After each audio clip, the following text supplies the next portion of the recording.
The only thing that we're consistent on typically in the auto industry is being inconsistent. How do I get better with what I have available to me? Like, you can't just send out a generic email and think that's going to work, right? You have to have a plan, right?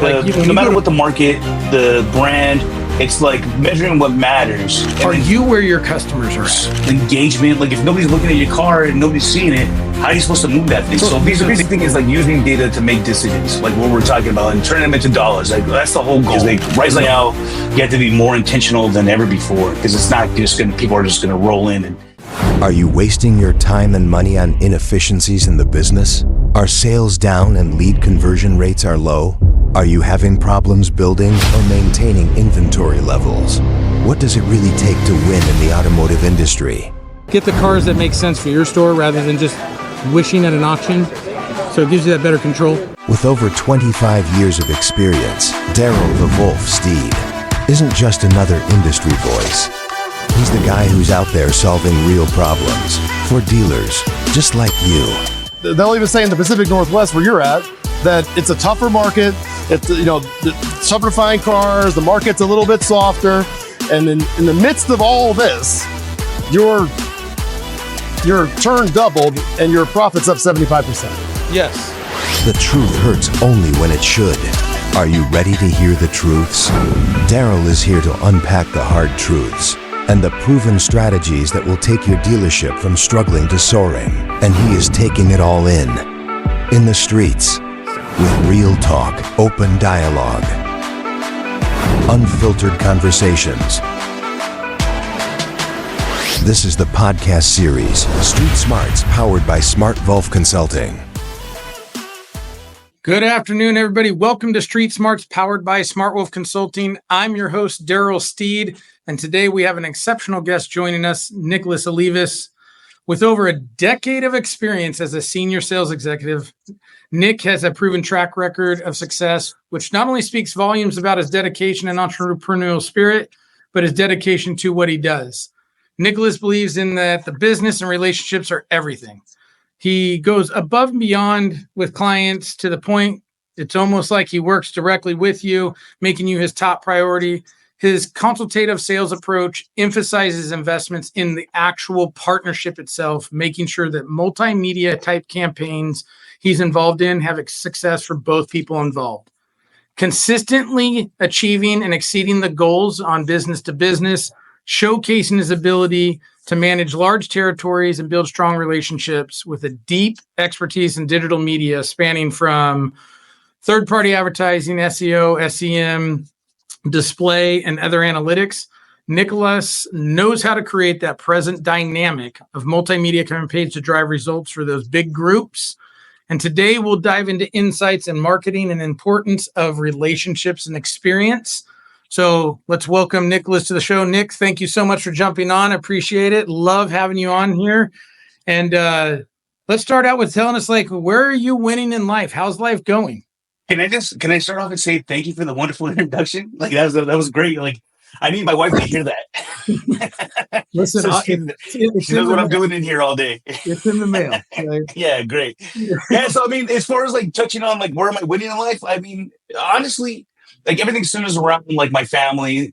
I take pride in what I do and connecting with the dealers because I understand that they're doing it for their personal needs, and I take pride in what the opportunities of interacting with them. So I really feel like I'm winning in those elements when it comes to where am I winning in life is at the end of the day or at the end of the year, I feel proud of what I've been able to accomplish and the things I've been able to learn and the things I've been able to share. So that's where I feel where I'm having the biggest impact. Listen, how could we ask for anything more than you've got family first, and then you're just continuously improving in the impact that you're doing in your job? What would you say with what you do, being a senior account executive with Cox Automotive, Auto Trader, and those brands? Where do you see the biggest challenge right now in the industry, in that automotive space? So, efficiency. It's always going to be how do I get better with what I have available to me? The markets are always shifting, but how do I become more intentional? How do I have better insights? How do I have better processes? Those are the things that are always going to be consistent no matter what's going on in the market, whether it's good or challenging. But those are the things where I think that where we're trying to fill in those gaps for customers, like dealer customers, is like more additional visibility on where they're winning, where they're losing, and being more intentional with like consumer intelligence, market intelligence, and then vehicle intelligence are the key pillars that we're really focusing on right now to deliver insights. So it's interesting you say that, because we're going to be talking a lot about that today, is when we talk about insights or becoming more aware or, consistent with what we do. I think both of us would agree that consistency is probably one of the biggest oxymorons of the auto industry, of like the only thing that we're consistent on typically in the auto industry is being inconsistent. Yeah. And, that whether it be processes or being evolving or changing, is that, taking those experiences or understanding what we need, right? And like, being able to measure that and saying, okay, making those real educated decisions now, not just shooting from the hip, doing the I think or I feel, right? Using a lot more database decisions. Now, with that being said, understanding that we're like always striving for that, right? We're always striving to have that better consistency. What would you say, like when what you see or what you do is one of those big things that, dealers could look at, focus on, or that can immediately make changes when it comes to embracing those things so that they can be better? Is it the understanding that they need to change or evolve their business model? Or is it more so is that they need to scale back, expecting everybody to do every job in one? For instance, like, okay, I have a manager and he has to do 15 jobs. Is it more that you probably need to spend more time in like diversifying your people to different jobs and different focuses so that you really can make those educated decisions? I think like in my current responsibility, like Darrell, you already know, you know me for quite a few years. Like I started in the Hawaii market, and then now I handle groups that are across the whole entire country. And the one thing I would say is like no matter what the market, the brand, it's like measuring what matters and then figuring out, is there a way to do it more effectively and efficiently?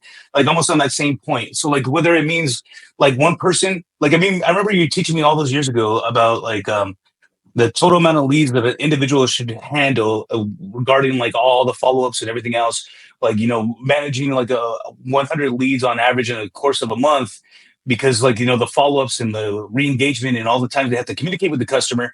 I mean, is that the same as it is today? Like we used to have those conversations like 10 years ago. How many VDPs did it take to sell a vehicle? Now the answer is it might just take one if it's the right car for the right customer at the right time.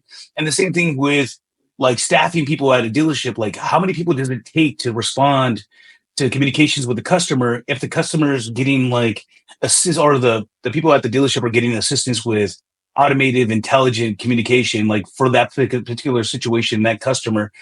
Can we be more efficient, or can we have somebody not being over inundated with a bunch of responses that or responsibilities that they were responsible for at the dealership, but can we take some of that load off of like the things that take up and eat up a lot of time that doesn't really take a lot of thinking? So, I mean, those are things in the conversations that are kind of evolving as we figure out things, but it still takes somebody to deliver the insights and the strategy and the processes and say, hey, this is where I need to go. Here's where I'm at. Here's where we're heading. And then can I use either systems or processes or people to fill in that gap for where I need to head to? So, yeah, I think that brings up a great point. So I was actually talking to Frank Knox, who worked for CarMax, and I works for Unique Auto Sourcing.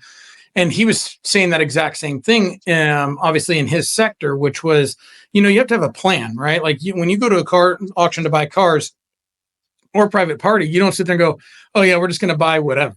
No, you have to have a plan and everything else. And it's the same thing that you're talking about. You need to know the insights. So you need to know what the market indicators are saying, both in real time and in the past, right? So you can see trends. And then you need to be able to, okay, now how do we do that? What are we going to do with those?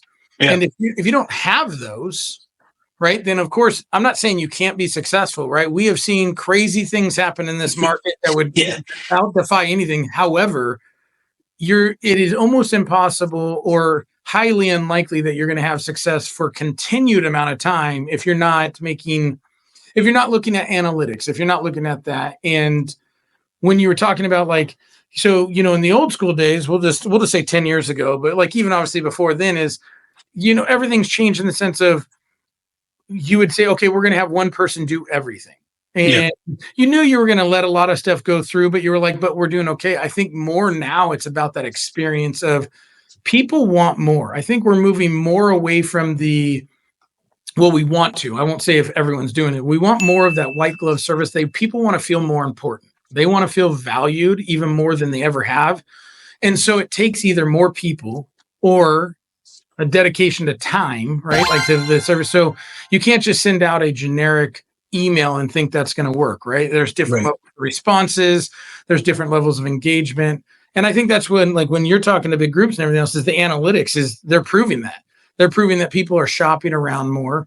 They're proving that they're engaging more. Now, yes, where everything goes amiss is what you said about the VDPs is if you have the right car, might only take one VDP because you found the right. But in generalization, you want to make sure you have that data because you're like, whether it's the Auto Trader spectrum or it's the KBB spectrum or stuff like Lot Pop or the V Autometrics is, if you have all these things, if you had the right car and it generated 5 leads, okay, well then how do you ensure that experience is great so that you maximize the value, right? Because some people will say, oh, we just turn it as fast as we can. Is that the most profitable? Is that the best experience? And I think with you giving insights and you guys seeing it, as we all know, Cox Automotive has more data than government agencies, but like you guys have those analytics to where dealers now really, if they embrace these partnerships, the right people, right? The right partnerships is you're giving them that ability to at least have the education to understand what they can do. Does not mean they have to do it, right? Like you can make choices, but by having that, now you go like this, like I can really plan for the long term. I can plan like how I run a consistent model rather than, and I do this a lot on these podcasts and conversations is I don't know any dealer that wants this type of business model, right? Where it's like, if you could do this with like a little, and that's fine, but like no one wants to see these peaks and valleys. And I think that's where the analytics really takes you. And the insights is, are you where your customers are at?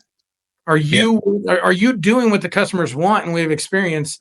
What do you see with like what you're doing in the insights and analytics and data of what the customers are saying in that realm of experience? Are you seeing that they want it quick and fast? They want to feel more important. They want to feel empowered. What are you guys seeing in that insight?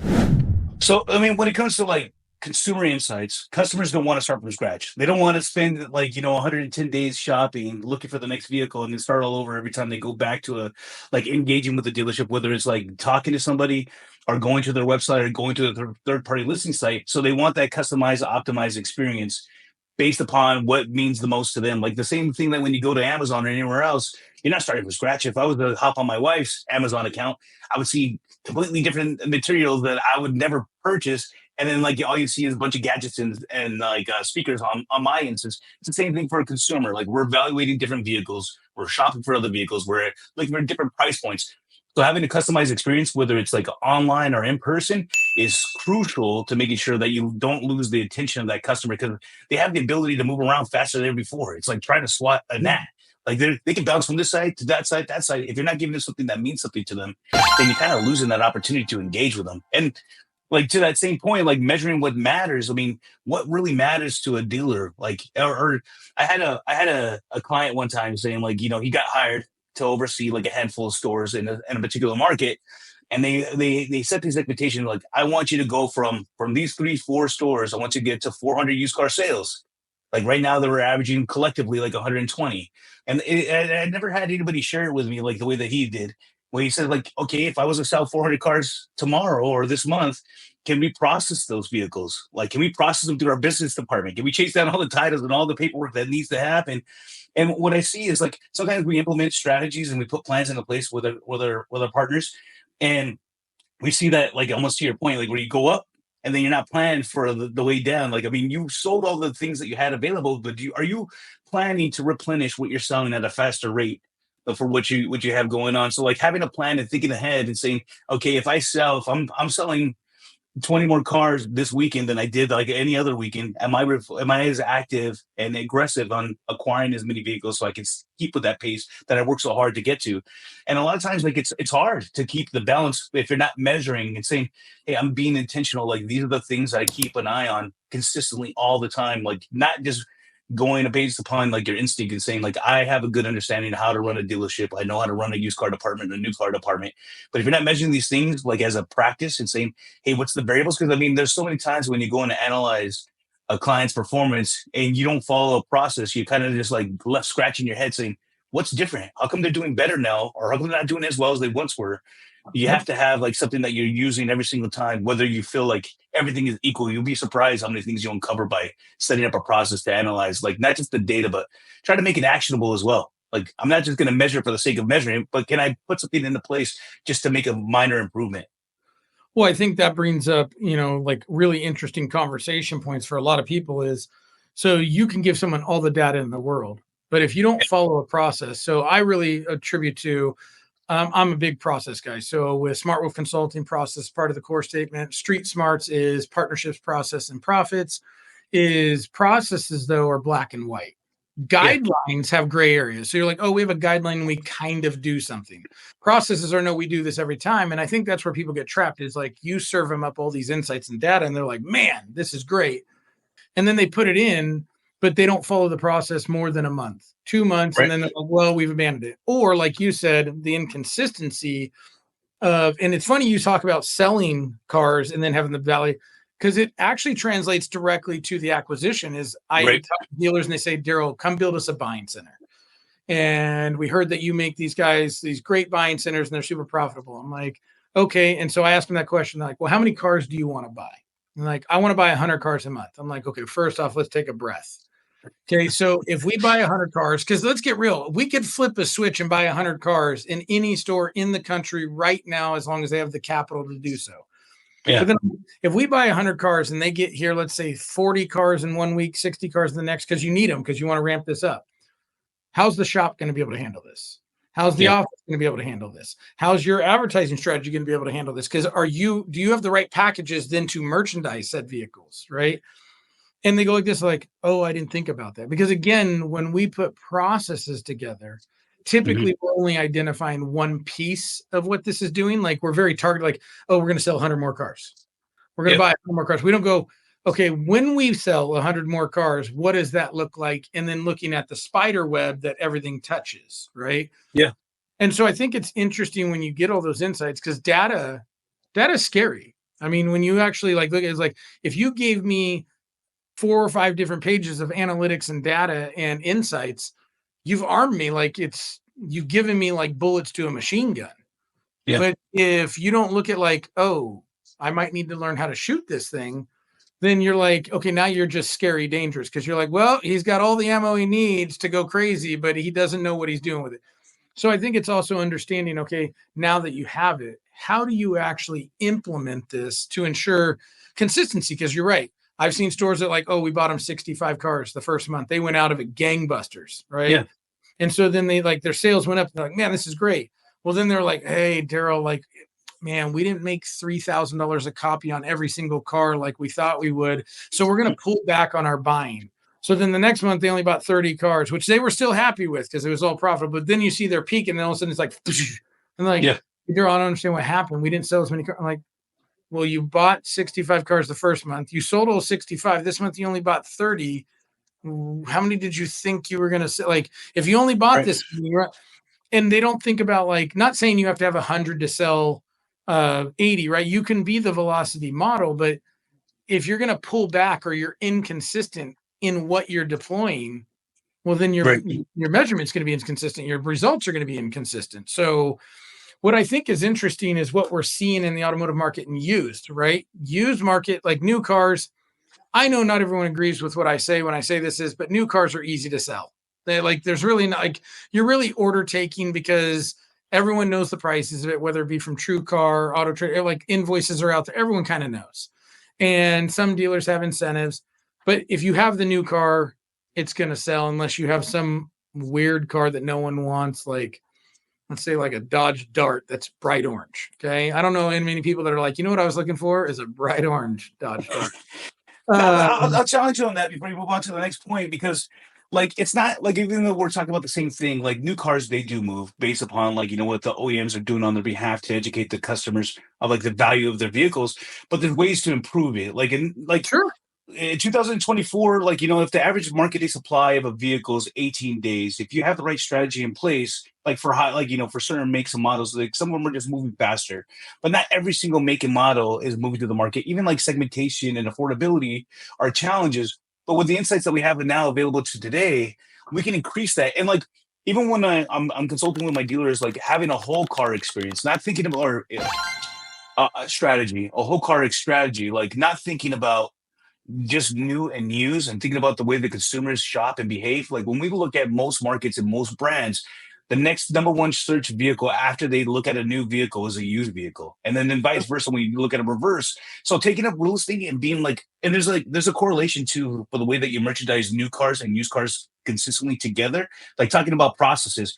Like if you merchandise up to 40 photos on a new car and you merchandise up to 40 photos on a used car, you see a 42% lift for merchandising both simultaneously. So it helps back up like your used car like investment. Like if you're paying for this exposure, the whole goal is to generate as much activity as possible based upon your current investment. And you can speed up the turn process on both sides, on new and used, and create other opportunities for additional trades or leads or engagements with the customer. So thinking about new car, like it has been more of a focus in the last, I want to say like 7 or 8 months for a lot of my dealers, even as they're focused on used car. It's like understanding the way like to the consumer behaviors, like what we're talking about, like thinking about both simultaneously really does have a big difference on both part departments. Because like like when you say like activity drives activity. If you're driving activity on the used car side, sometimes it leads to a lot of activity on the new car side, like it would be in the physical dealership where a customer comes in and say, I really want this new 2025 that's about to come out. And they realize, hey, it might make more sense to consider something used. Just getting in front of the customer is half the game. No, and when I say new cars are easier is because and we won't say there's crazy amount more, but there's significantly more new cars available than there are used in this dynamic. But I think what you just said is an interesting point, right? Because it's, I wish I could say that I thought you were wrong, but I don't. I actually think you're very right. Is when you're doing new car stuff, it can generate used car activity, right? Because that is your all-in-one profit center is used cars touch everything. So it has a much more diverse approach to the stores. But like new cars, let's just use like Honda, for example, right? That's a brand that's, relatively not easy, but like people already drawn to, right? Honda, Toyota. But let's say the Ridgeline. We all know the Ridgeline does not move as fast as a Honda Civic. Right. There's just not as many buyers for that particular car. So I think it is interesting that like when you're talking about insights and experience, you would be like, okay, we don't need to put as much of our bandwidth behind the Civic. The Civic draws enough attention. We're going to advertise it. We need to be there. But we know that the market day supply, the turn, everything else on Ridgelines is significantly higher. So you do need those insights to understand, like, well, if we don't want to sit on this inventory for long periods of time, we need to put action behind that because there is the flooring, there is, things of that nature. And you're like, if we could reduce, I think that's the other thing people don't understand about using insights correctly, or that why it matters is, what if we could reduce some of the expenditures you have for flooring inventory or curtailments or whatever it is if we reduce it by, and let's just use something really like nominal, right? If we reduced your holding day supply by 10 days, so we're not talking like 30 or 40, something like really crazy, but just 10 days, how much money do you save by not keeping that car? Each one of those units, so you had 50 Ridgelines, and you like, instead of 75-day supply, now by doing the right insights and the right marketing, there's 65 days. What's your per day per diem? All of a sudden you're like, man, by doing this, we spent $2,500 to advertise it like this, but we saved 15. Well, it's like, okay, now it's like, it's not both an advertising tool, it's a cost reduction tool, right? So it's a different way of measuring. When I talk about the experience though, is that when you think about it is like you said, understanding those insights of driving traffic. And I did this on a previous podcast. I like using this example because most dealers, one, recognize it, two, have experienced this, is the good old fashioned Toyota Tacoma. Like if you get a used one, you go to the auction, you buy a private party, doesn't matter where you get it from. I've never heard anyone say like, man, we're making so much money on Tacomas. Yeah. But they buy them. And why do they buy them? Because when you have them, they are one of the most searched vehicles in the nation. I mean, like people, they're attracted to them. Now, maybe you don't make money on that, even if they're new, maybe not COVID times, but like now, maybe you're breaking even, but it draws so much traffic to your third party, so much traffic to your website, so much. It's like, what if that brings in the customer. And then, like you said, they can't afford it, or it's like they decide, like, you know what, a better or more financial responsible option is getting a cheaper version of that, or Yeah. a less expensive. So all of a sudden you're like, yeah, I bought this Tacoma, and you're like, we focus, right? The human psyche in the automotive industry, it seems, is we go like this. I'm going to lose $2,000 on this car. Like, man, rather than looking at like, this brought me 14 leads that converted into deals. And yeah, maybe you end up having to sell that at a small loss, which I'm not prescribing to, like, make this your model, but that small loss brought you in 14 customers because that was the car we know that attracts attention, which you would have only known based on the insights of you saying, like, here's the most searched car, here's the like fastest car, here's this.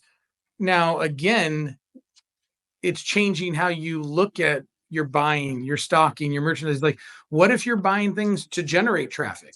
These are never designed to be profit movers. Maybe they're advertising expenses, right? And so I think it's interesting when you look at those insights, is understanding these insights give you way more than just, oh, you should do spotlights or you should do this. No, like, these can drive, these market indicators drive you so much more if you're measuring it, if you're looking at it. And then, like you said, you have to have a process to where you're consistent to it. Because if you're like this, well, yeah, we did that for like a month, and then like we decided that we're going to do something else, and you're like, well, who else was in this decision? And then, more importantly, did you voice it to everyone that you were just going to change midstream, or is this like we're just shooting off the hip as things come, right?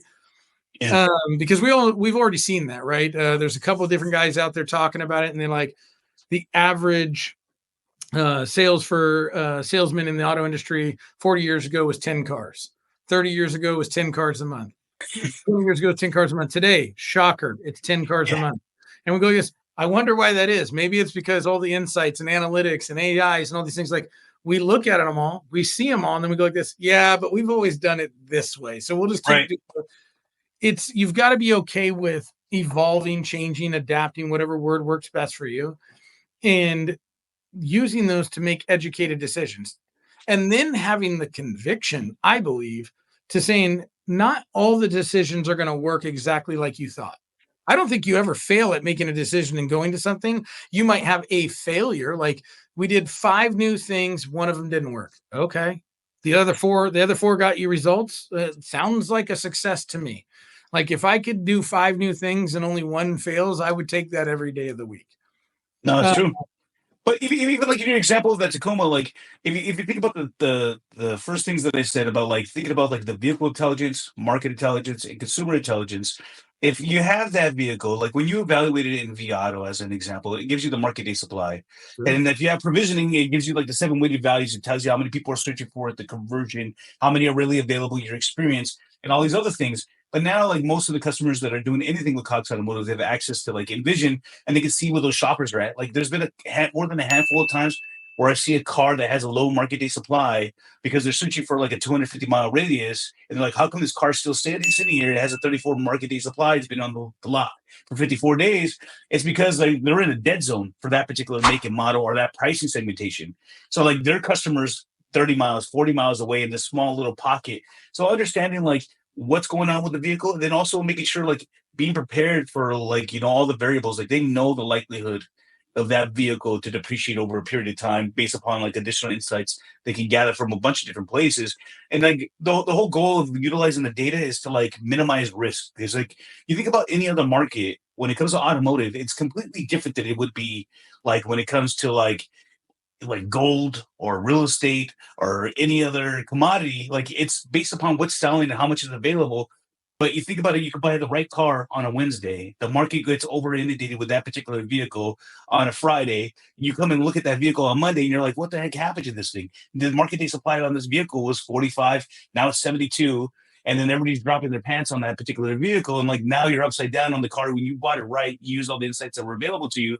So I really think like when it comes to automotive, I don't think there's anything as complicated as it is to managing like an investment when it comes to a vehicle, because there's all these different variables that they don't have and a lot of other things that you manage as far as an investment. And I think the insights and the data don't tell you what to do, but at least like you hone in on the skills that you already have inherently for managing the business and say, hey, now you can see a little bit further. Before you could only see down the block. Now I'm helping you see a mile. And then hopefully you can see you down 2 miles. So you can be, have a strategy to overcome whatever the challenges are for that particular make and model. And like when you start building out processes and segmenting it, when you think about like market day supply, if I'm, and you taught me this too, like having a variable inventory management strategy, like from the day one, saying I'm not going to buy every car at 85% cost to market if possible. If this car is going to take 180 days to sell, it's not as valuable to me. It's going to depreciate over time.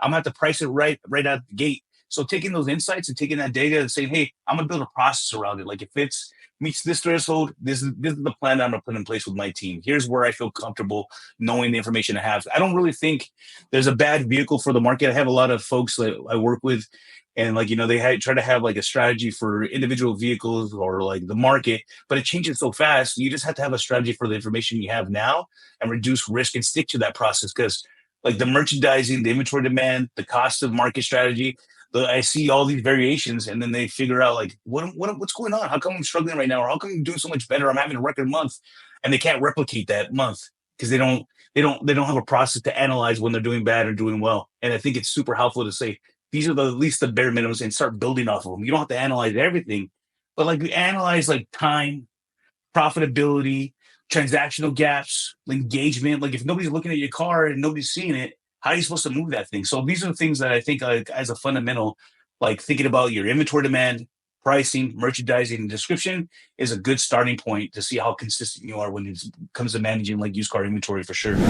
Now, something you said, because I want to just go back on that for people. He said it twice. You might not have got it, but so I'm going to repeat it because, guys, this one is interesting.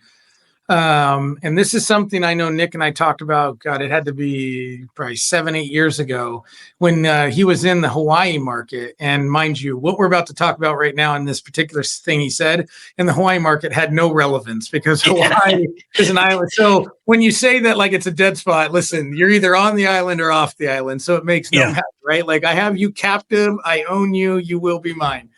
But when you're talking about that, which I think a lot of people miss, right? Especially on like the Cox Automotive advertising paradigm, right? You have vAuto and you look at market day supply.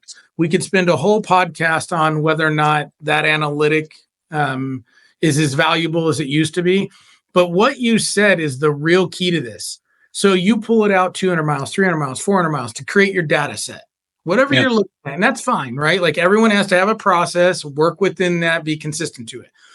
But then understanding those analytics within InVision, or when you guys give the other insights of, is there a dead zone? Now, let me repeat that, you guys, because this is where people get caught so often. So our book within vAuto is probably one of the more controversial things because you can move all kinds of parameters and do all kinds of things in it. And if you want to, I can make any car look number one in the right segment. Now, vAuto does a great job of training and doing some things of like making sure that you know kind of where you need to be in the sense of, like you said, you're using the best analytics for the decision at the time. But what you need to do is go that one step further in education, right? That education of understanding the insights. And I think used car managers miss this sometimes. Even GMs probably don't pay attention to this, is that dead spots. I pull it out 250 miles and you're like, exactly what you said. It's 34-day supply. I should have moved this car like that. I should have been able to stand on the hood at 110% and been no problem. But then you're like, it's day 55. And you're like, man, I'm going to get my head kicked in now at the auction because now I kept it too long. And all because you didn't look at the dead spots. Is you went out 250 miles and realistically you got a bigger area in there. But it's not actually doing well in your 58 miles or 60 miles. It's doing really well 150 miles away from you. And so the dead spot is your particular area. So one, you could price it more aggressively because people will drive a certain amount of time for the right price, or you need to have a better advertising package, which I think that's where people miss a lot is you push out your market to set a market set because you're trying to make yourself competitive. And but you're on, let's say, the basic version of third-party advertising. And that doesn't matter if you're on AutoTrader, Cars.com, CarGurus. I'm on the entry level, right? I've done my merchandise and I've done my pictures and everything else, but I'm on page 4 because I only do the basic. So you're like, why doesn't this sell? That's where I think this is a really interesting conversation because insights leads you to exactly what you said, the information you need to make decisions, whether it be buying, selling, everything else. But did you do the other pieces of the oak tree or the spider web of, okay, so I have these insights, but I'm only spending, let's say, $3,000 on Auto Trader and 1,000 on cars.com and 1,000 on Car Gurus. And you're like, so you have the basic entry package, but then you're setting a market up for 300 miles and wondering why you're not being seen. Well, if let's say there's 20 vehicles in this 300 miles and 13 of those guys are on the premium package or they're on the tier 1 packages of these, so they have great placement, great merchandising, they're seen first, that's also going to affect that because you gave them the insights, you gave them the market, you gave, but then they said, okay, hey, this is what okay, well then you're going to have to understand that is going to affect your scalability. And I think people go, that's the other part of like, I want to sell 100 cars or I want to buy 100 cars. You do that. Okay. You're also going to have to amp up or ramp down, like, because you need to have visibility. Like if I buy 100 cars and I don't want aging, well, then I need to have more visibility because I'm only paying to make 30 cars visible. Now I have 130 car inventory. Well, you're creating your own construct. I talked to I was just going to say, Darrell, like to expand on that, like, so the crazy thing is like using data to make decisions, like what we're talking about, and turning them into dollars. Like that's the whole goal. Is like most consumers, like because the technology has gotten so good, they don't have to dig and search for a lot of inventory. So most of the searches, like depending on the market you're in, is in the 25 or 50 mile radius, depending if it's more rural. So the vast majority of those searches are for that. And then the other vast majority of the searches are not for a particular make and model. It's like 27% in most of the markets where the customers just trying to do discovery. Like, I need a car with these like conditions. Like I need 4 doors, I need a third row seat, whatever the case is. They're not looking for a specific make and model. The cool thing about what's going on today is like we have all these data insights, and not just us, but like, like third party listing sites that if you can read the data, you can make it actionable and improve that vehicle's position. So right now we have the ability to take a car that has like a higher market day supply, put it into a market where there's more searches than there are available vehicles, and where they might actually even have a price advantage because they're pricing for their market and their competition. But they don't realize, hey, if I put this car, and not far away, we don't have to talk about like 400 or 500 miles away, but maybe 50 miles away, 70 miles away, where the cars normally organically wouldn't show up. And we take this challenge vehicle and have it show up in 4 different markets at the same time. We can improve that vehicle's position and say, hey, today from day one, we know this car has a marketing supply of 110, but we could put it in 4 markets simultaneously without a huge expense and get it in front of more people that are actually looking for that vehicle and automate that experience. Those are kind of the cool things that we can do to activate the data and say, hey, you don't have to be a victim of your market anymore. You can read the data and say, hey, this is my vehicle's position in this marketplace. How can I improve it? How can I be intentional? And how can I generate activity that normally would have generated otherwise if I didn't have the little data insights? So there's a lot of cool things when you start analyzing.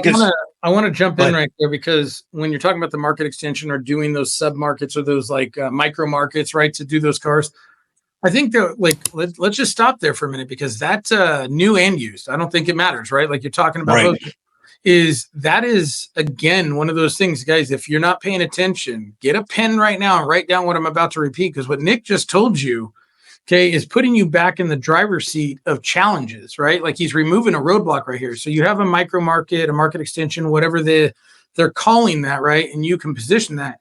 Think about that. He can create an opportunity, a lead conversion, a phone call, whatever dynamic has changed on either a new car, a slow mover. So let's use that orange Dodge Dart I was talking about. We've got 4 of them.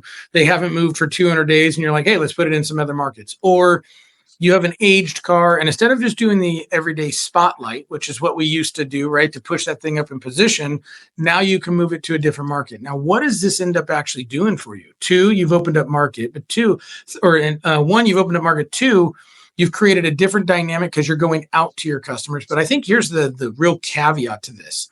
You use these insights, you create these micro markets or these extensions, and then what if, and we're just going to hypothetically say something crazy now. Customer engages with you. You allow them to do everything online as they want to, because we've already shown that most people want to do this. They still want to come see the car in most cases, but they want to do almost everything else online. and you offer something crazy like, what if I brought the car to you? Because they're only 30 or 50 miles away. We're not talking they're 400 miles away, right? Let's say they're even 60 miles away. I can do everything online for you, send you pictures, send you a video, complete the purchase, bring all the paperwork to you. What does that do for your brand that now you got a customer out of a different market? They saw your car, you provide a convenience feature. If they'll drive to you, great. But if they you offer that feature, how many stores or how many dealerships don't want to increase their market reach, but more importantly, getting more, especially on the new car side of it, want to get more vehicles out of competitive areas, like bringing people to you, right? And provide that.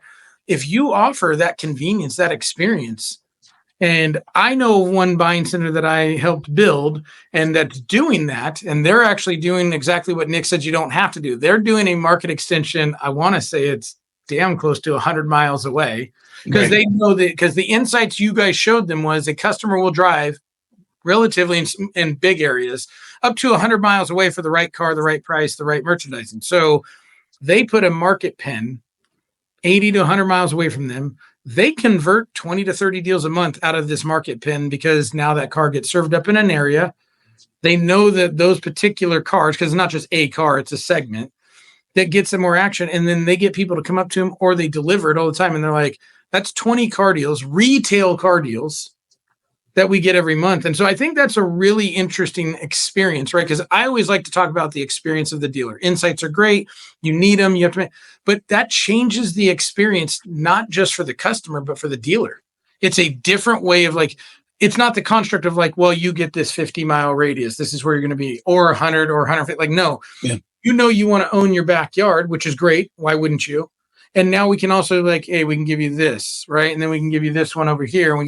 And you can be like this, certain cars. If you say hey, I'm in Sacramento right now. And you're like, hey, you know what?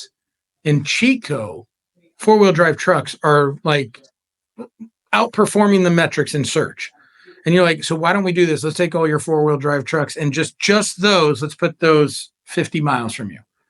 And all of a sudden, if that drives you traffic, because the insight says it will, because you've already proved all the analytics to it, and you start getting more opportunities, whether it be phone call, leads, any type of communication, right?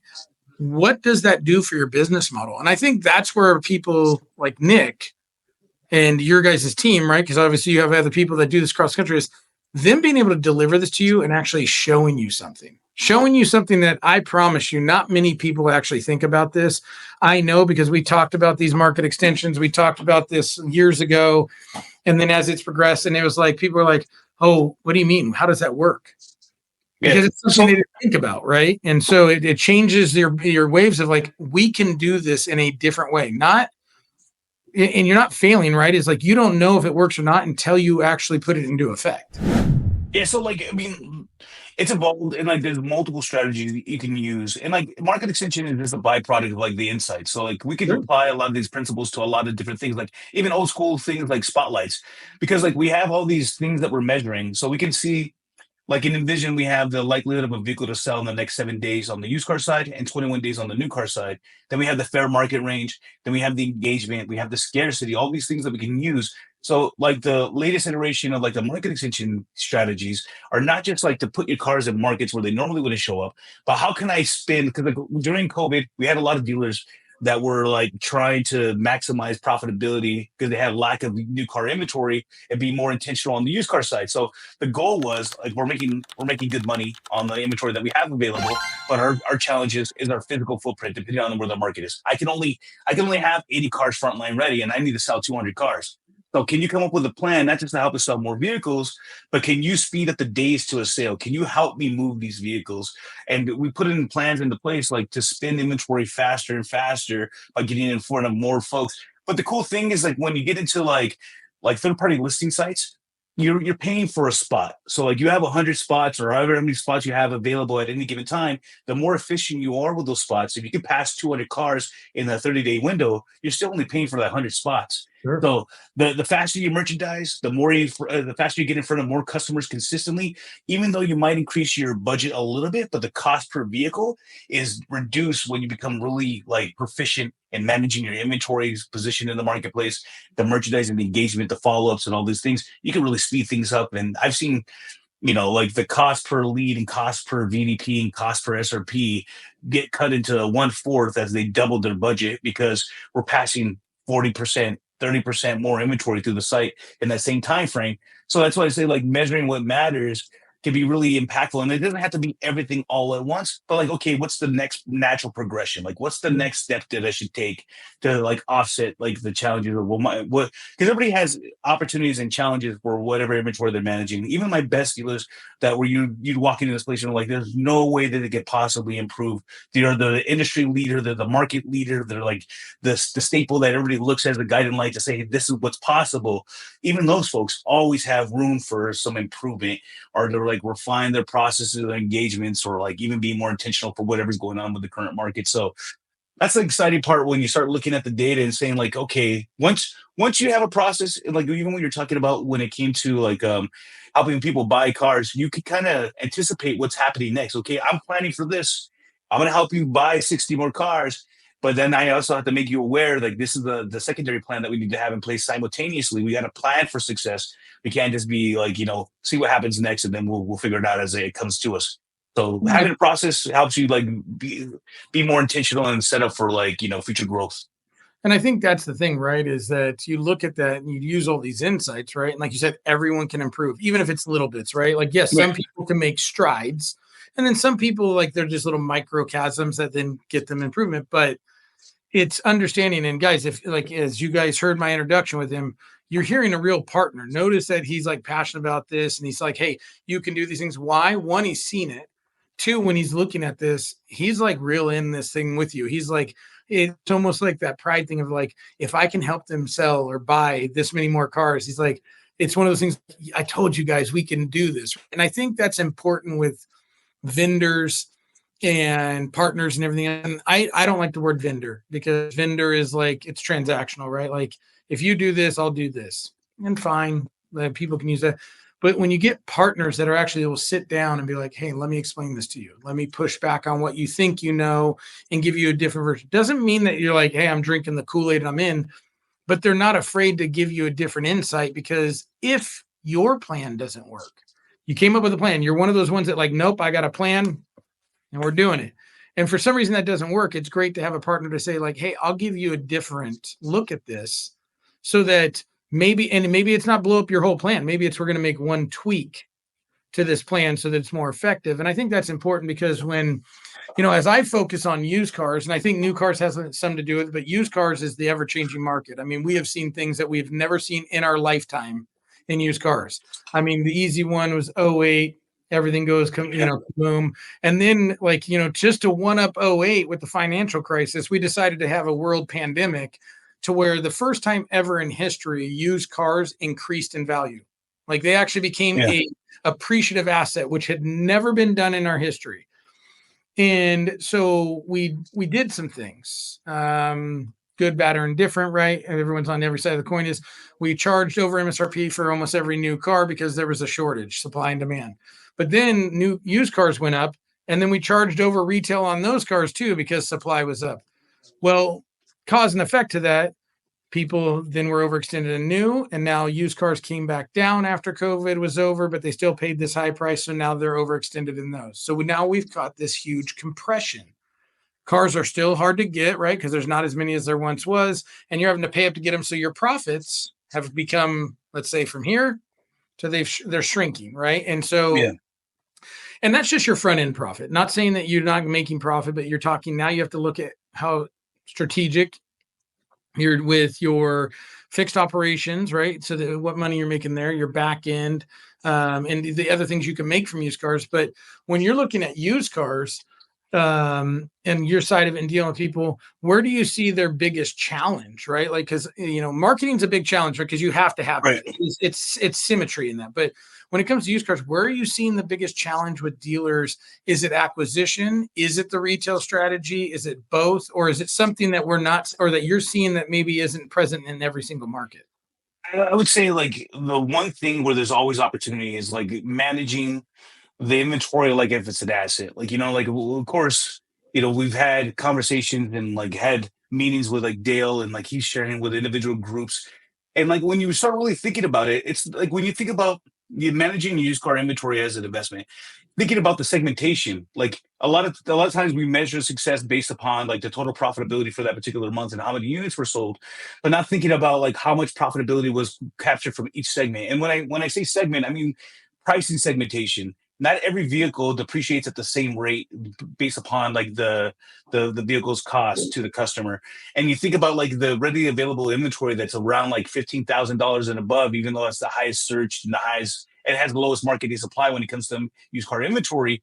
How many vehicles can you buy when you're thinking about that segmentation at $15,000 or $20,000, when you have all your capital locked up in a handful of inventory that's 40, 50,000 vehicles, and you're making the same profitability per vehicle? So like thinking about used car inventory, and I know a lot of folks do, but like breaking it down into segments and saying like, what am I measuring when it comes to used car inventory? Am I looking at the difference between pricing segmentation vehicles over 20,000, under 20,000? Are they moving as fast? Are they generating as much activity? Am I making as much profitability on these vehicles? Or am I having to discount these cars at a greater rate because like there is an affordability issue? Like overall, used car sales are slightly down year over year. And on the West Coast where we're at, I mean, it's different than it was like than it is nationally. Like we're seeing like a 10 or 15% difference compared to the national numbers, just because of like, potential like downsizing on like the movie industry or like tech startups if you're in the Bay, like what you're in. So like you have these microeconomic factors that you have to deal with, and having a good understanding of like what's selling, what people are looking at, and what people are purchasing when it comes to your inventory, I think is like a good starting point for people to like reevaluate. Because like right now, you have to be more intentional than ever before. Because it's not just people are just gonna roll in and you're gonna find success, especially when you think about like the affordability issues that people are facing out there. So when you think about that, right, like you have to be, I love the word that you use, more intentional, right? Because you really have to be like, this is what we're doing.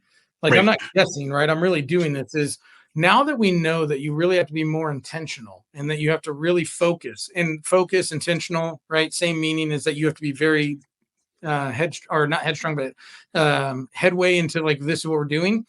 Is it, it almost sounds like you also have to be looking at like the people you put into these positions too. Because let's just use the used car manager or GSM or GM, like, the decision makers right in the store. They've got 30 years of experience, but let's say they're not tech savvy, they're not merchandising savvy, they're not this. I think immediately people are like, oh, we've got to get rid of them, or they're not going to be able to do it.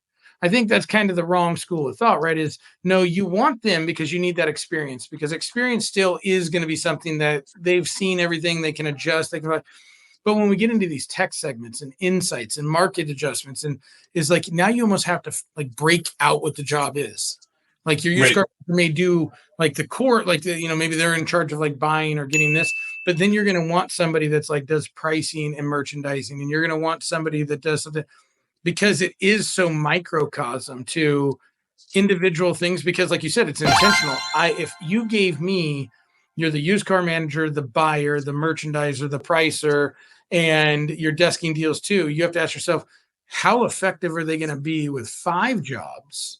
Right. Right. When you said you have to be very intentional about what you're doing, because you have to look at a lot of these things. There's not just like, oh, throw the car up there and put the price. Like, no, there's some, like, not saying you can't throw a car online, get it merchandised and put a price on it. But if you start talking about moving faster, moving more effectively, turning inventory faster, keeping the same profits so you're not doing flooring curtailments or any other type of exposure, you're now talking about like, there's so many more things to look at than just I buy a car, I price a car, I sell a car. Like it Right. really is that intention of understanding that maybe you do spend a little bit more, like you said, on advertising or even on personnel, but you end up making more money, which then balances out because you move faster or you're more profitable, or And I know it sounds crazy because the way you said it was perfect is you spent, let's say you were spending $5,000 and now you go to 10 grand. But because you spin so much faster and you're more methodical and you're more surgical about this, your cost is actually lower per transaction because of these insights or these tools or these methodologies. Because you're like, for $5,000, you're like, man, I'm spending $200 a car. And now you're like, I spend 10 grand, but we spend $40 a car. Like, because all of a sudden you like the amount of profit you turn and everything. I think it's the same thing that you're seeing across the board in way of what we should be looking at with the positions. And what people do is in what we opened up with when we talked about, if you gave 100 leads to somebody 15 years ago, they probably could do 100. 100 would have been right at the tippy top. 80 is the sweet spot. 100 is the max. If you gave someone 100 opportunities, leads, whatever they may be, to either buy a car, sell a car, how effective are they going to be when they're intentive? And when I say intentive, I really want to hammer this down because I love this word, is not going to a CRM and checking a block of following up. Like, I sent my second day follow-up. I sent my third day follow-up. Like, and you're just sending an email and a random text. Do you have a different message for every day? Do you have a what's in for them? Are you attentive about the conversation progresses as time goes on so that you're building that intent with the customer of that service, the features you provide, the convenience you provide, whatever it may be, or are you just sending the same thing that everyone else sends, right? Is there intent, or is there just, clicking a box or checking off a task? And I think when you use that word intentive, it's the business hasn't changed. And I said this when I was talking to Frank, and it's relevant with you because you're talking about, how we adapt and use these insights. We didn't have these insights 20 years ago. If we did, they were just barely starting and they were kind of jumbled and they hadn't got all the data. But when you think about it, is, hey, how do we communicate with people when the Model A? Yeah. In person, maybe Telegram, right? I don't know. But then like the phone came and maybe it was that. Then we had this weird thing called a fax machine. Like some people may still have them. So let's not disparage the fax machine.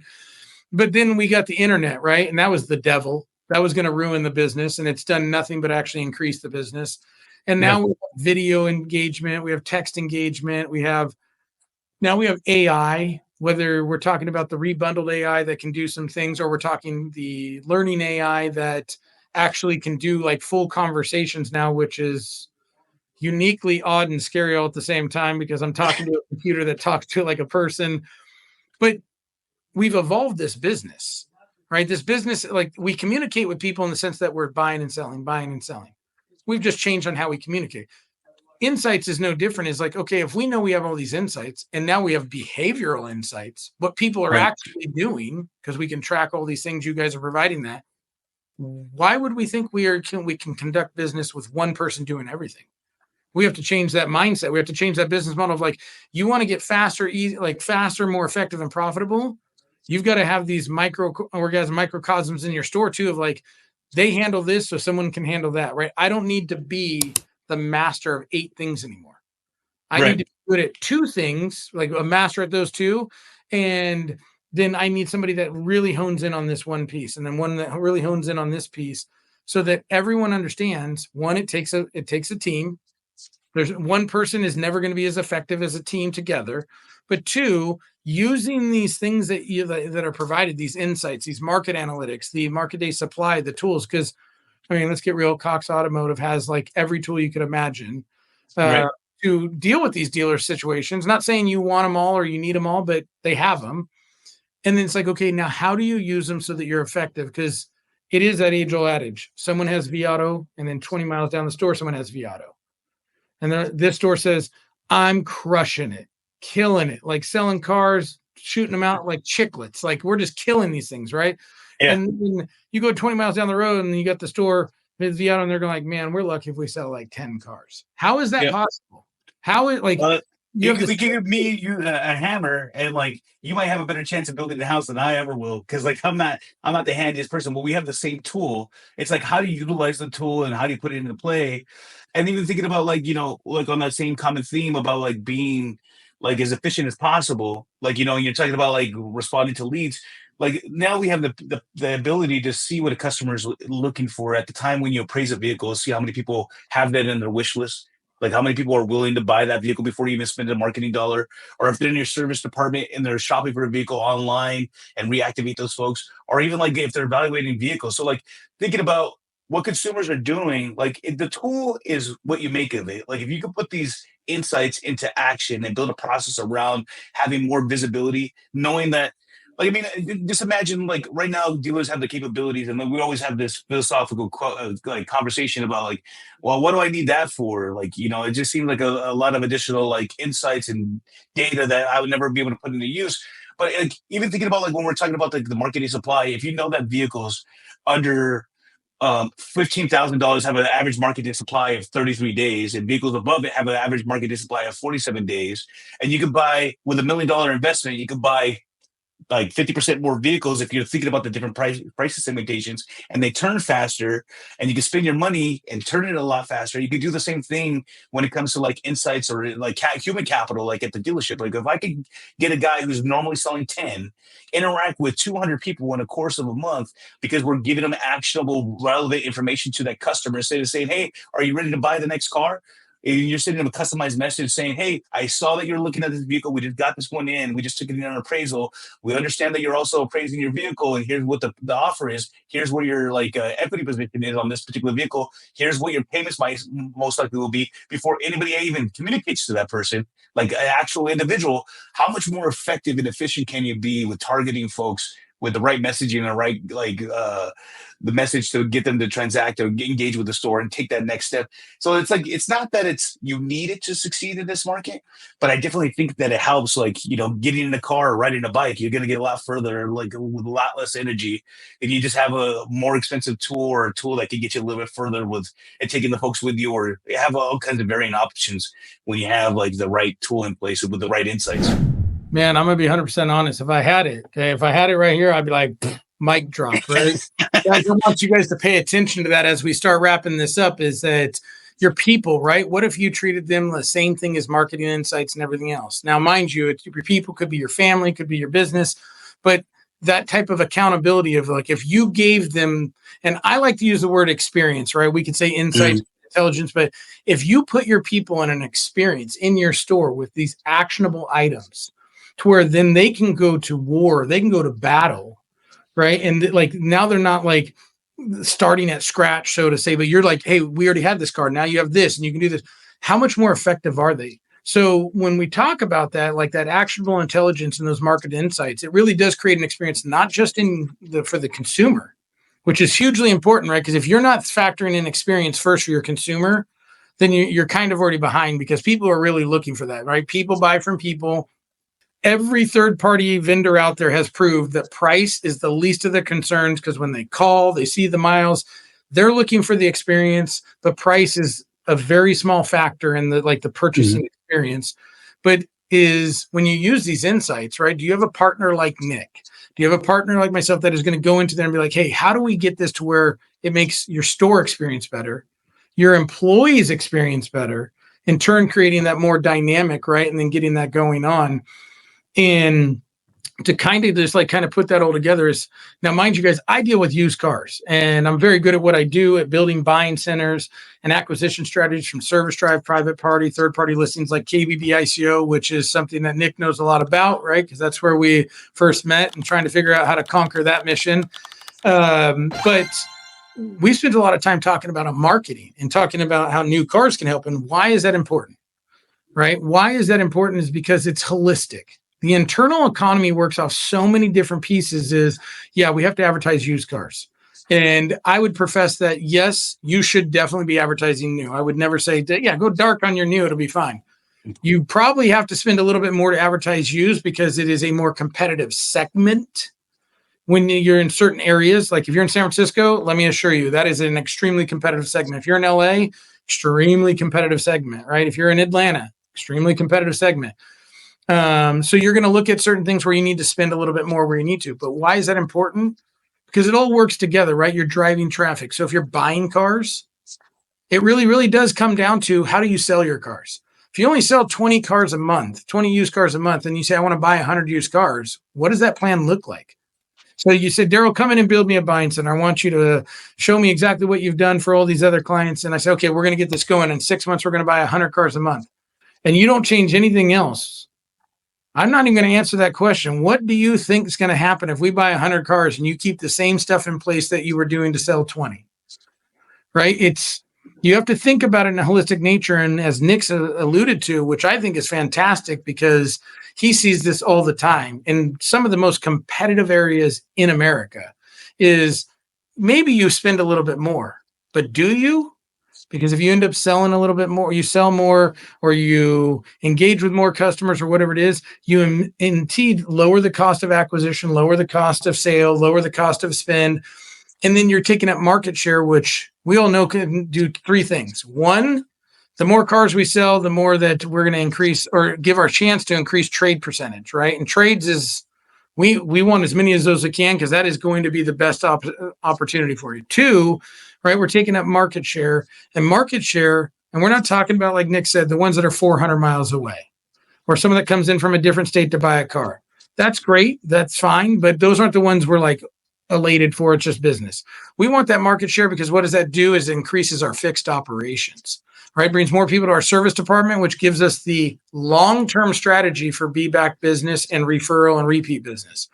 And number three, which I think is really important, is understanding how used and acquisition thrive and influence new as much as the right market insights and advertising and tools, right? If you allow people to partner with you and guide you through that, new can do the same thing for used, is driving that traffic, driving experience. And when we look at that, is like when you're looking at what we need to do, make sure you have the right people in place, make sure you have those right partnerships, and be open to the idea that maybe what you know is no longer as effective as what you could know. Not saying to forget about it, not saying to blow it up, but what if you got one thing out of this podcast right here? One thing. Okay, great. That one thing could change the dynamic of what you do next. And so when we think about that, is really think about how this experience really needs to be both for your store and your consumer, right? If you get an opportunity, if you're one of the groups that work with Nick, I mean, you're very, very lucky. Okay. I keep trying to figure out all his secrets and, so that I can steal them. But if you don't, right, and you're looking at that, there's other great partners Nick works with that may be in your area. If you're looking to build a buying center, you can obviously contact me, talk to any of the people I've built. But when you're looking at acquisition, these are the type of people I work with, because I don't look at it as like, okay, we're going to build you the super dynamic buying center that buys you cars.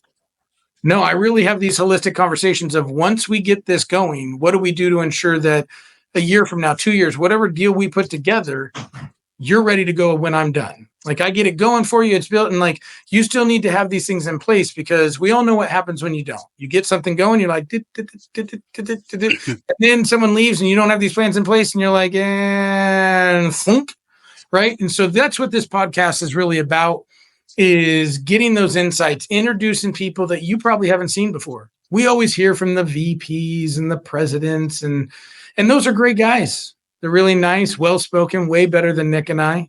Okay. But definitely, we're in the streets. Okay. We're actually in it, in the trenches, getting dirty every day, seeing it, seeing the insights, studying it. Okay. And then figuring out, okay, that hard work, those blood, sweat, and tears of how to help those dealerships, those partners get better. And so, wrapping this up, right, is another edition, right, of getting in the streets and getting the real street smart, so to say, of like, how you can really push forward, get those resolutions and work together. And before we go, Nick, what do you want to leave us with? What can dealers do today to, take that first step?